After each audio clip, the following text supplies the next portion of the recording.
Bonjour à tous, donc Dr Selmaoui. Donc effectivement, je vais remettre juste un petit peu à jour les traitements du diabète qui sur les 10 dernières années ont beaucoup évolué. Et puis du coup, on s'emmène un petit peu les pinceaux. Et donc je voulais juste remettre un petit peu au clair. Et puis il y a aussi beaucoup de nouveautés technologiques. Donc on va plus parler aussi peut-être mes collègues pédiatres, parce que je pense qu'elles vous l'utilisez ou pas. Mais beaucoup de révolutions aussi autour du diabète de type 1 et sur les nouvelles pompes à insuline. Et les dispositifs de mesure continue du glucose.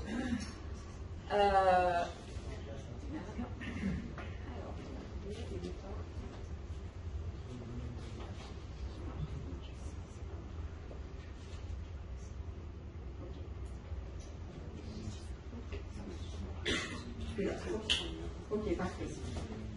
Donc juste un petit rappel épidémiologique, comme pour les collègues pédiatres, il y a une forte augmentation des patients diabétiques, alors pas les patients, aussi des diabétiques de type 1 qu'on découvre à l'âge adulte aussi, donc être vigilant sur des patients qui ne sont pas bien équilibrés sous ADO et que vous sentez que ça ne se passe pas bien, ne pas hésiter à refaire des anticorps parce que c'est souvent des diabétiques de type 1 lent et sincèrement on en a de plus en plus. Donc, forte explosion aussi des patients diabétiques de type 2, en rapport aussi avec l'hygiène de vie et l'obésité.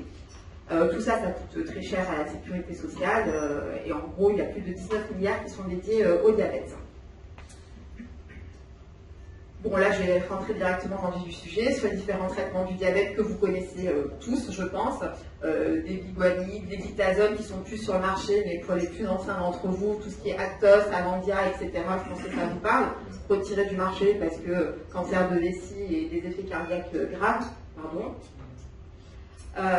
Les sulfamides hypoglycémiants, de longue durée d'action comme le diamicron, ou de courte durée d'action comme le répaglymide, qui va trouver sa place surtout pour les patients diabétiques en insuffisance rénale terminale, puisque c'est le seul antidiabétique qu'on peut utiliser, même avec une clairance très effondrée. Les autres sulfamides hypoglycémiants, vous le verrez dans la suite de la présentation, n'ont plus vraiment leur place chez les patients diabétiques de type 2. Dans quelques années, je pense qu'il n'y aura plus du tout de sulfamides hypoglycémiants. Les inhibiteurs des alpha-glucosidases, c'est tout ce qui est ascargose et glucor. Bon, ces médicaments, vous pouvez aussi les oublier de votre pharmacopée. Le but du jet, c'est d'absorber le glucose au niveau intestinal. À part donner des flatulences, globalement, il n'y a pas trop d'impact sur l'équilibre glycémique. Ensuite, j'ai insisté beaucoup sur les incrétines, donc les inhibiteurs GPT4, que vous utilisez, je pense, déjà depuis de très nombreuses années. Les analogues du GLP1, bien sûr, qui ont fait leur preuve. Et les plus derniers arrivés sur le marché, les inhibiteurs de SGLT2, qu'on utilise en France depuis, je crois, le premier confinement, ils ont eu l'autorisation, enfin l'AMF depuis longtemps, mais remboursés depuis le premier confinement, mais qui sont utilisés dans le monde depuis des années. Donc on a quand même beaucoup de recul sur cette molécule. Donc juste un petit schéma récapitulatif sur les mécanismes d'action, que ce soit au niveau du foie pour la néoglucogénase pour la metformine, au niveau pancréatique des sulfamides hypoglycémiants, au niveau intestinal avec les incrétines, et au niveau rénal avec l'élimination du sucre par les inhibiteurs de SGLT2. Donc, beaucoup de médicaments pour le diabète. Et comment on fait son choix maintenant? Bon, déjà, pourquoi on traite le diabète de type 2? Parce que globalement, d'avoir une glycémie à 1,50 de grammes, les patients sont asymptomatiques. Et puis, du coup, on pourrait dire qu'on ne les traite pas. Bon, l'objectif, c'est quand même de réduire la mortalité. C'est une première cause de mortalité par diabète. Réduction des événements cardiovasculaires. Plus on est diabétique, plus on a un risque de développer un événement cardiovasculaire, AVC, infarctus ou mort par l'un de ces mécanismes. Différentes études ont montré que quand on avait un meilleur équilibre glycémique, on avait un impact sur les complications microvasculaires, donc la rétinopathie diabétique ou l'atteinte rénale, mais par contre sur les complications macrovasculaires, on n'a pas un impact direct. En tout cas, ça ne réduit pas les complications macrovasculaires. Vous allez me dire, mais alors du coup, ça ne sert à rien de traiter les patients diabétiques. Donc pour les complications macrovasculaires, en fait, il faudrait imaginer ces complications comme les complications qu'on pourrait avoir chez un fumeur. C'est le nombre d'années exposées à une hyperglycémie qui est responsable des complications macrovasculaires. Donc tout intérêt à traiter les patients nouvellement découverts, mais un patient qui est diabétique depuis 20 ans, qui est déséquilibré depuis 20 ans, même si vous prenez en charge et que vous arrivez à avoir une bonne hémoglobine glycée, c'est pas sûr qu'il ne développe pas une complication macrovasculaire. Et ça, c'est quand même quelque chose d'important parce que je pense qu'on n'avait pas tout ça en tête. Et bien sûr, de réduire l'hémoglobine glycée, ça réduit les événements et les complications, mais sous réserve de l'exposition à l'hyperglycémie. Donc, dans la prise en charge de ces patients, on a un petit peu changé de paradigme dans notre façon de traiter les patients. On était resté assez fixé sur il faut que je règle sa glycémie et j'essaie d'avoir une glycémie correcte. Finalement, il y a des gens qui ont fait ça, il y a eu des études, accord, VADT ou Advance, où on a mis des patients avec un traitement classique et puis d'autres où on a intensifié le traitement pour qu'il ait vraiment des glycémies à 1 gramme. Et là, on s'est rendu compte que certaines études ont même dû être arrêtées parce qu'il y a eu des événements cardiovasculaires graves avec des arrêts cardiaques. Donc finalement, de traiter à fond un diabète, est-ce que c'est intéressant ? Il y a des études qui ont montré qu'il n'y avait pas d'impact particulier, d'autres qui ont montré que les traitements étaient délétères pour les patients, notamment avec les glitazones qui ont été retirés du marché, avec des histoires de cancer de vessie ou d'autres événements cardiaques, des médicaments qui ont des poussées d'insuffisance cardiaque, et enfin, les derniers sortis sur le marché ces dernières années ont montré qu'on avait un impact sur la mortalité indépendamment de l'équilibre glycémique. Donc ce sont des patients qui meurent moins et qui font moins d'événements cardiovasculaires parce qu'ils prennent ces molécules. Donc du coup, vu qu'on traite ces patients pour éviter d'avoir des complications cardiovasculaires, du coup, on va essayer de se tourner vers ce type de molécules qui en plus n'ont pas d'effet délétère. Donc au vu de ces nouvelles données, ça va nous changer un petit peu notre façon de raisonner. Donc juste pour la protection cardiovasculaire, juste pour les inhibiteurs de DPP4, il y a une toute petite différence entre la saxagliptine ou Onglyza que vous connaissez et le Januvia. En fait, avec Onglyza, on s'est rendu compte qu'il y avait une augmentation du nombre d'hospitalisations pour insuffisance cardiaque. Donc si vous décidez de mettre un inhibiteur de DPP4, je vous conseille plutôt de mettre le Januvia, enfin la sitagliptine. Et donc ça, c'est les études nouvelles. Donc je mets volontairement les dates pour vous dire que ça a vraiment bougé là sur ces dernières années, qui ont montré des impacts sur la mortalité et sur le MACE. Vous avez déjà peut-être entendu du MACE. Le MACE, ce sont les trois événements cardiovasculaires graves, soit par décès, soit un infarctus du myocarde grave ou un AVC grave. Et donc ces trois études, LEADER, SUSTAIN et REWIND, qui sont sur l'analogue du GLP-1, ont toutes montré qu'elles avaient un impact sur le MACE.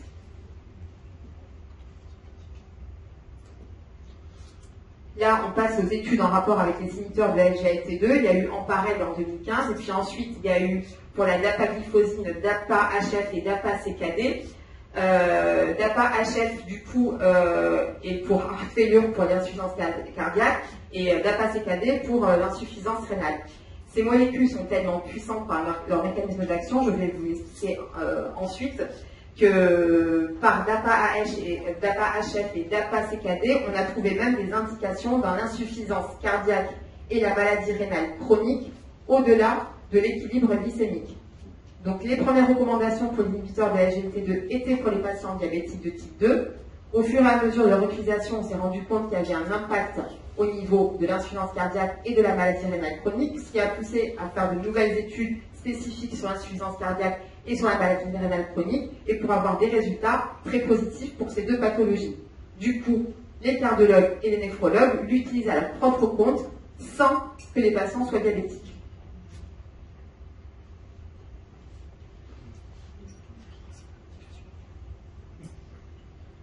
Bon, ça c'est un petit tableau récapitulatif avec les différentes classes thérapeutiques, avec plus ou moins leur mécanisme d'action, et surtout si elles ont un impact ou pas sur les complications cardiovasculaires et sur l'équilibre glycémique. Donc les sulfamides, pardon, je vais y arriver. Donc, les sulfamides hypoglycémiants, globalement, il n'y a pas du tout de sécurité cardiovasculaire. Ça donne des hypoglycémies. Il faut faire attention sur la personne âgée, pas adapté quand il y a une insuffisance rénale. Donc vraiment, il faut les oublier. Juste le répaglymide, qui est le seul qu'on peut utiliser chez des patients pour qui on n'a pas vraiment envie de mettre de l'insuline, qui ont une insuffisance rénale terminale, et que bon voilà, c'est la seule indication pour laquelle je garde encore un peu de répaglymide, mais sinon pas trop.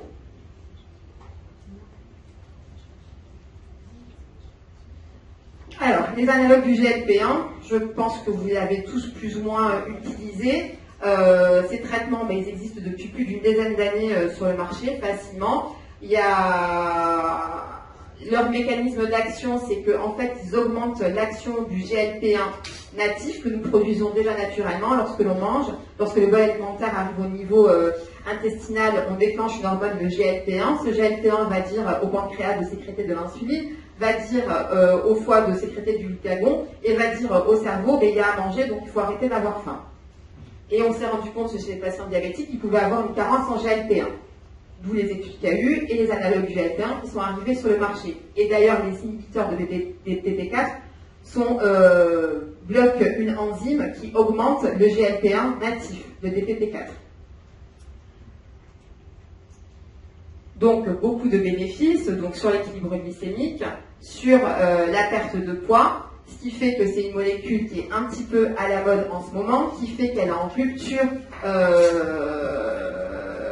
de stock dans toutes les pharmacies de France et du monde entier aussi, parce que du fait de sa perte de poids qui peut être spectaculaire, des gens l'ont utilisé à mauvais escient, notamment des influenceurs sur les réseaux sociaux. Il y a des stars aussi, je crois, qui se vantent d'avoir pris de l'analogue du GLP-1. Donc du coup, il y a beaucoup de détournements de la molécule. Et faites attention, il y a des vols d'ordonnances avec des gens qui se prescrivent des analogues du GLP-1. Donc il y a vraiment une vraie problématique.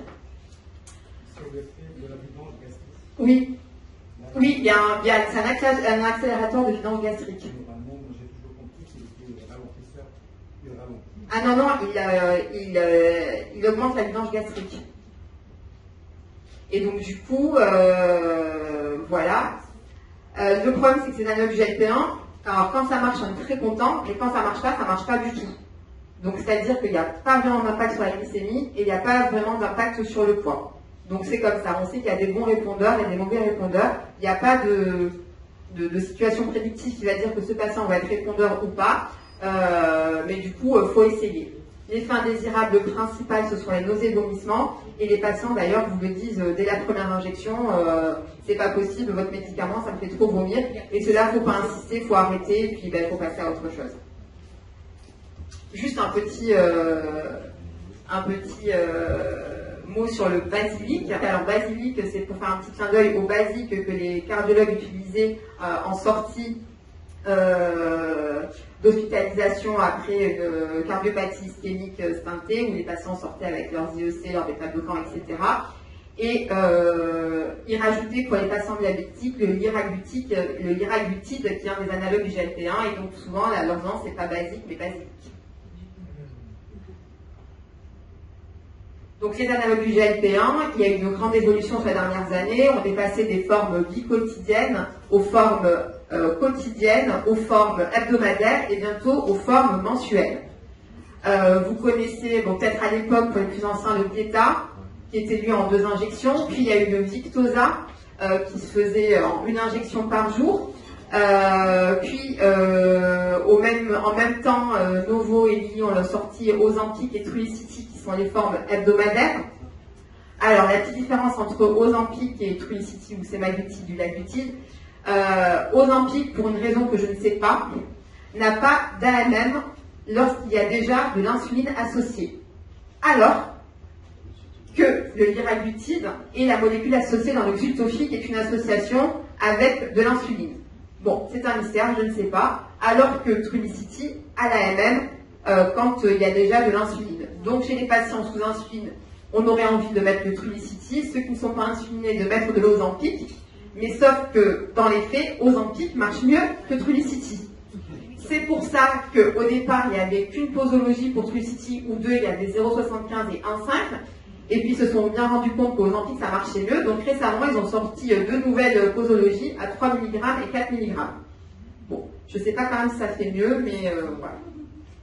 Et ensuite, une autre molécule dont vous allez entendre parler, c'est le liraglutide, qui est la même chose que dans le Victoza, dosé à 3 mg, dont l'indication n'est pas le diabète, mais l'obésité. Donc il y a la MM pour l'obésité, mais ça n'est pas remboursé. Donc globalement, ça coûte 200 € pour les patients par mois. Voilà.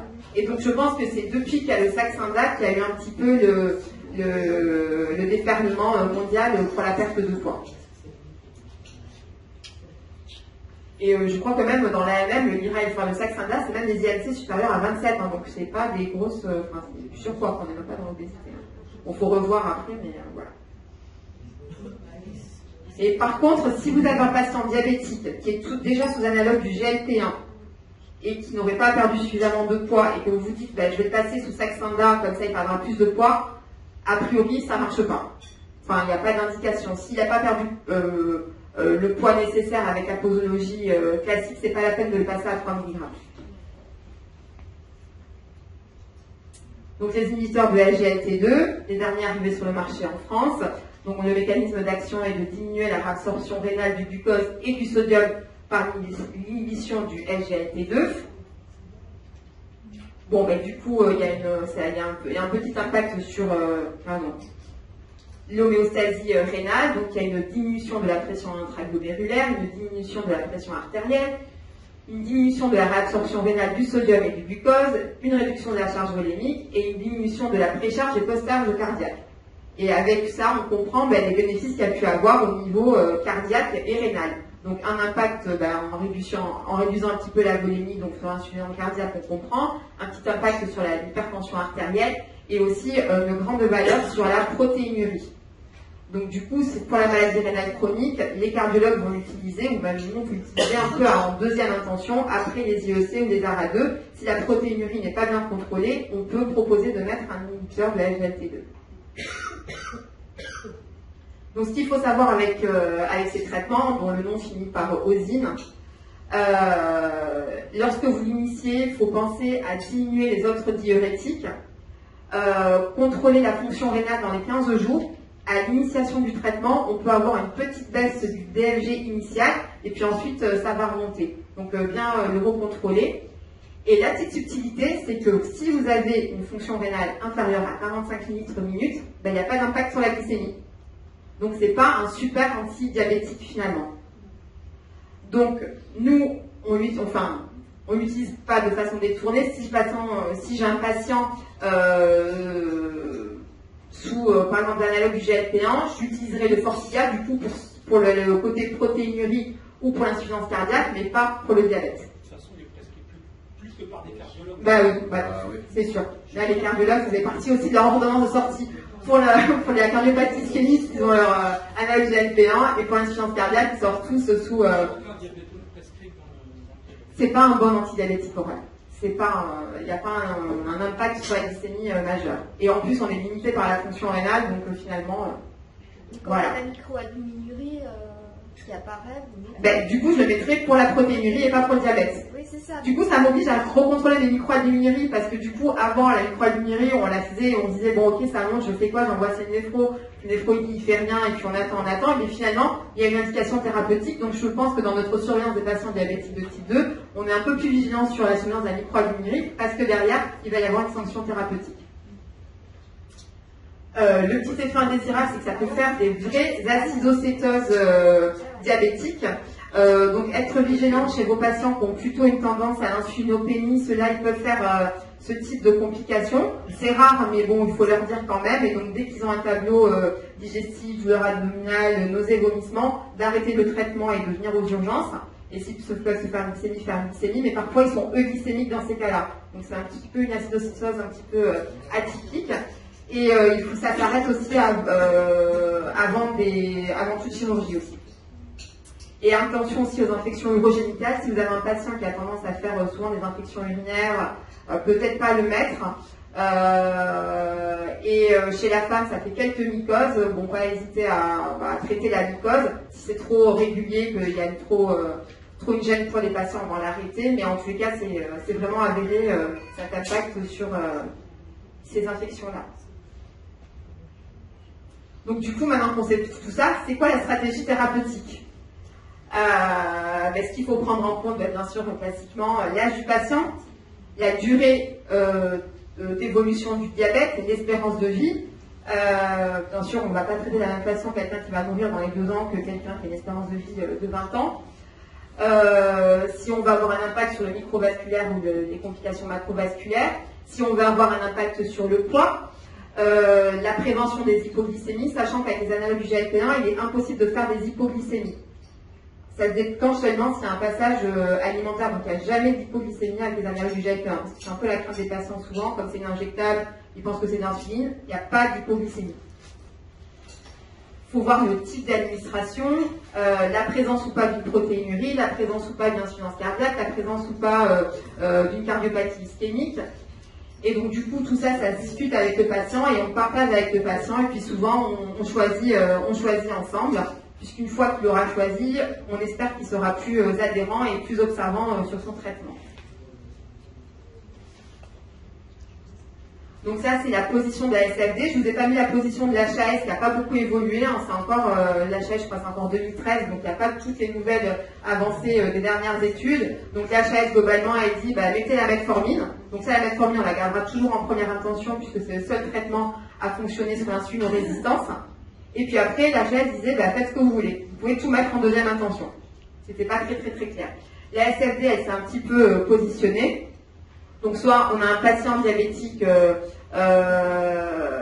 sans complications, jeune, en bonne santé, metformine en première intention. Et en deuxième intention, on peut mettre soit les analogues GLP-1 ou les inhibiteurs de SGLT2 ou même les inhibiteurs des PP4 qui apparaissent encore. Parfois, chez certains patients, on utilise encore le Januvia parce qu'ils n'ont pas envie d'une nouvelle molécule, parce que pour X raisons. Ensuite, dans les situations où il y a une maladie rénale chronique ou une insuffisance cardiaque ou une maladie athéromatoeuse avérée, on penchera plus sur la maladie rénale chronique sur un inhibiteur de la SGLT2 ou sur l'insuffisance cardiaque, et s'il y a une maladie athéromateuse, on peut mettre les analogues du GLP-1. Sachant que normalement, on n'a pas la AMF pour mettre pour un même patient diabétique et l'inhibiteur de la SGLT2 et l'analogue du GLP-1 sur la même ordonnance. Mais comme maintenant, l'inhibiteur de la SGLT2, on va plutôt l'utiliser pour le côté insuffisance cardiaque ou pour le côté protéinurie, on peut se permettre de le mettre sur la même ordonnance. Juste un petit mot, juste pour vous citer les nouvelles insulines, parce qu'il y a les ultra rapides, la Fiasp, vous l'avez déjà entendu parler ou pas? Oui. Je ne vous reparle pas de nouveaux rapides, etc. C'est toujours la même molécule. Donc il y a les ultra rapides, donc la Fiasp et la Yumgen. Alors je ne sais pas pourquoi ils mettent des noms aussi compliqués, mais c'est une ultra rapide qui s'appelle Yumgen. Voilà. Dans les lances, vous connaissez Avasagar et Lantus, l'Avasagar qui est le biosimilaire d'Alantus. Tresiba et Toujeo. La Toujeo, en fait, c'est de la lente qui est plus concentrée, on va dire, pour la même quantité d'insuline, vous allez avoir un volume moindre injecté. Donc c'est surtout intéressant pour les patients avec des gros volumes d'insuline.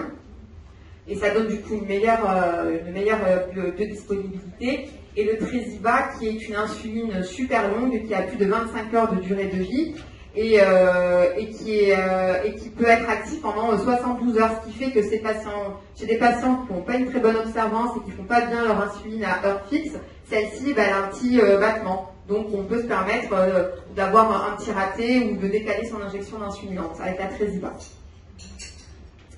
Et ce qu'il faut vraiment éviter, c'est les mix.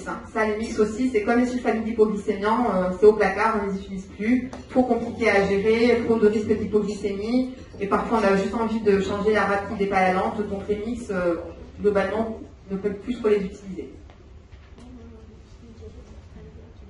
Donc là, je vais venir un petit peu sur les nouvelles. Bon, là, c'était la fin sur les traitements. Je vais venir un petit peu là sur les nouvelles technologies. Les mesures continues du glucose. Vous avez tous entendu parler du capteur Freestyle Libre. Le 3 qui va sortir, le 3 qui fait, je crois, la taille d'une pièce de 5 centimes, qui est tout petit, confirmé par le pharmacien. Oui, parce qu'en fait, j'ai eu un DPC sur la diabéto la semaine dernière. Donc nous ont présenté tous les nouveaux trucs, dont le Freestyle 3, qui là va prendre en Bluetooth tout en continu, on n'aura pas besoin de... C'est ça, exactement.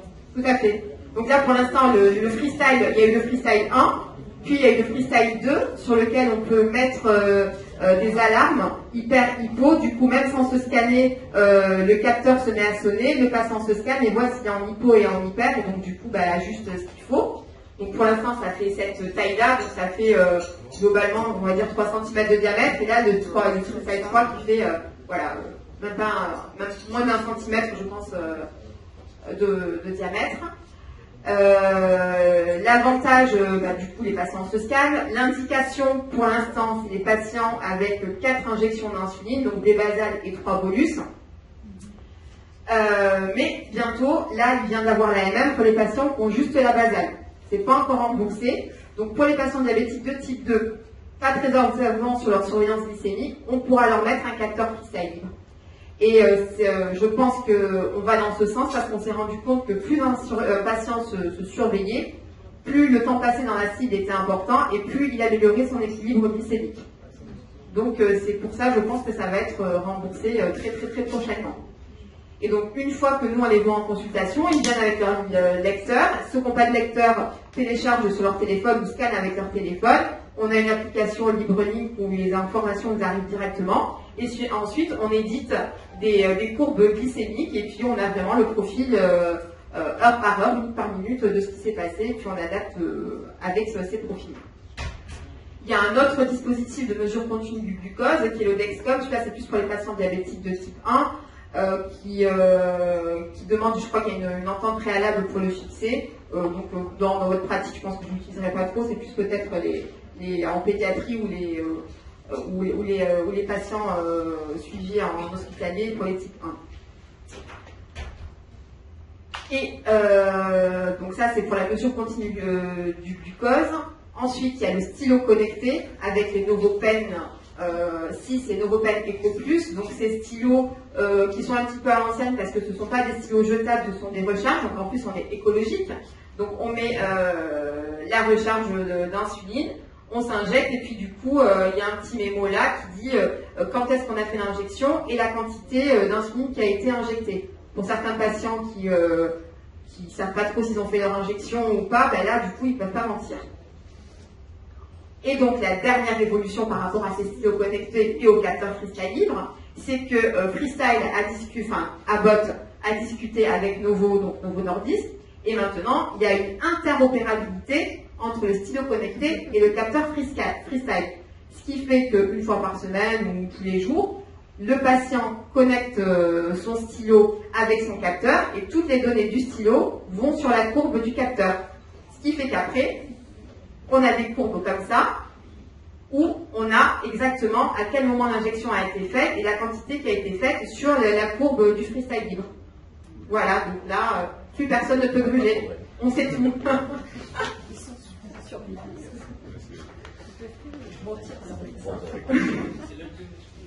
C'est ça.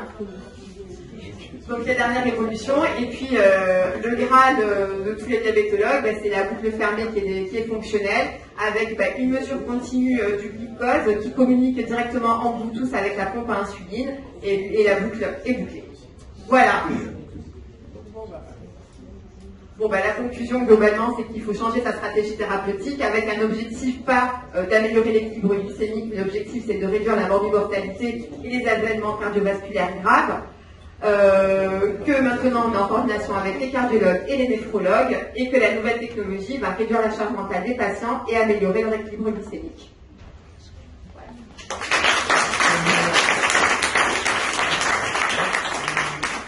Voilà. Merci beaucoup, Amel. Est-ce que vous avez des questions? Oui. Alors là, je suis obligé de donner d'abord la parole à mon chef de service. Sinon, vraiment, je suis dans les ennuis. Voilà. ChatGPT, c'est un petit peu la révolution qu'il va y avoir un peu avec les pompes à boucle fermée. Ça fonctionne déjà. Alors moi, je suis un peu nulle en intelligence artificielle, mais déjà la boucle fermée, je crois qu'elle fonctionne avec le premier pas de l'intelligence artificielle.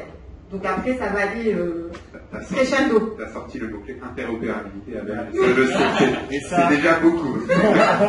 Merci. Donc, on ne sera pas au chômage dans les années qui viennent. Ou pas. Bah, si l'intelligence artificielle fait tout. Moi, je t'appellerai quand même. Il reste quand même les diabétiques de type 2 qui n'ont pas la pompe à insuline. Mais ça, il y a quand même les diabétiques de type 2 qui sont très insulino-repérants. Chez qui on peut mettre des pompes à insuline qui équilibrent, qui améliorent leur équilibre. Moi, je veux juste savoir, en fait, j'avais pu comprendre qu'il y avait une étude quand même par rapport aux complications macro-angiopathiques qui disait que, je me souviens plus du nom de l'étude, je pense, mais qui semblait dire qu'il n'y avait pas de complications macro-angiopathiques si on équilibrait convenablement le diabète, à partir du moment où la prise en charge se faisait moins de 1 an après le début du déséquilibre diabétique. Oui, c'est ça, c'est ce que je disais. C'est exactement ce que je dis, c'est-à-dire que plus on a été exposé à une hyperglycémie, plus on a un risque de faire une complication macrovasculaire. Mais si votre patient il vient d'avoir son diabète et que vous le traitez tout de suite et qu'il est correctement traité, a priori, il ne devrait pas avoir de complications macrovasculaires. Alors, il y a d'autres études qui confirment ça? Oui. Et en fait, ça a été des méta-analyses, ça a été plein d'études qui ont été mixées pour en arriver à cette conclusion. C'est rassurant. Oui, après c'est juste triste quand il y a des patients dont on fait le diagnostic et qui ont déjà la rétinopathie diabétique et qu'on sait que ça fait déjà plus de 10 ans qu'ils traînent leur diabète. Sur cela, voilà, on ne pourra rien faire de plus. Bonjour. J'ai un patient qui a fait une DPPK. Est-ce qu'on peut nous proposer des analogues GLP-1? Alors, il y a eu au début une polémique sur les analogues du GLP-1 sur le fait que ça pouvait créer des pancréatites. Finalement, c'était non. Il n'y a pas de corrélation. Alors maintenant, je ne sais pas, normalement, on pourrait lui remettre un analogue du GLP-1.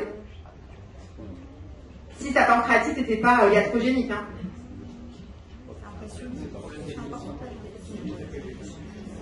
J'ai une petite question.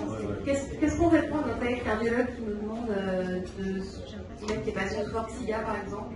En général, ils le font tout seuls. Hein. Non, là, ils me laissent le faire. Ah ben oui, pas de souci. Alors après, bien sûr. Ensuite, on arrête l'autre antidiabétique. Non, on peut l'associer. Alors, on peut l'associer si en plus c'est le cardiologue qui vous demande la visée cardiologique. Ouais. Et comme on a bien dit que c'était un mauvais antidiabétique, et ben, si c'est pour la visée cardio, il n'y a pas de souci. Et on peut associer avec Novonorm, il n'y a pas de souci, il n'y a pas de. Oui, il n'y a pas de souci. Pas de problème. Ça marche, merci. Oui, petite question. J'ai pas bien compris pour les inhibiteurs de SGLT2. Quand la DFG est inférieure à 45, ça ne marche plus sur le diabète, mais est-ce que ça marche toujours sur la NRC et le cœur? Oui. Et jusqu'à quelle DFG on peut le... Alors, c'est un peu, on va dire, jusqu'à 20, 25. Après, je crois qu'il s'arrête. Après, quand il y a des DFG à 25, je pense que là, c'est ni vous, ni nous, hein, c'est le métro qui gère. Et autre question, en fait, vous avez dit que quand on met un analogue du GLP, il n'y a pas de risque d'hypoglycémie. Ouais. Et on nous avait dit que si un patient, par exemple, est déjà sous diamicron, par exemple, et qu'on introduit un analogue du GLP... Et du coup, c'est diamicron. Oui, et donc il faut faire attention, il faut baisser le diamicron. Il faut l'arrêter, le diamicron. Oui, mais des fois, vous pensez qu'on peut le mettre en association? Bah non, parce qu'il n'y a même pas d'impact cardiovasculaire. Le diamicron, à part avoir un impact direct sur la glycémie, il apporte rien de plus. Donc maintenant, on a d'autres médicaments dans la pharmacopée qui apportent plus que l'équilibre glycémique. Donc je pense que, sauf si c'est historique avec votre patient qui tient à son diamicron, sinon vous pouvez, surtout si en plus il fait une hypoglycémie avec l'analogue du GLP-1, c'est qu'il n'a plus besoin de son diamicron. Donc on laisse metformine et l'analogue. Oui. Ouais, j'ai l'impression qu'on a encore perdu le son côté visio. Ça donne vraiment une bonne raison de venir en présentiel. Il n'entend même pas, mais il n'y a vraiment rien de volontaire.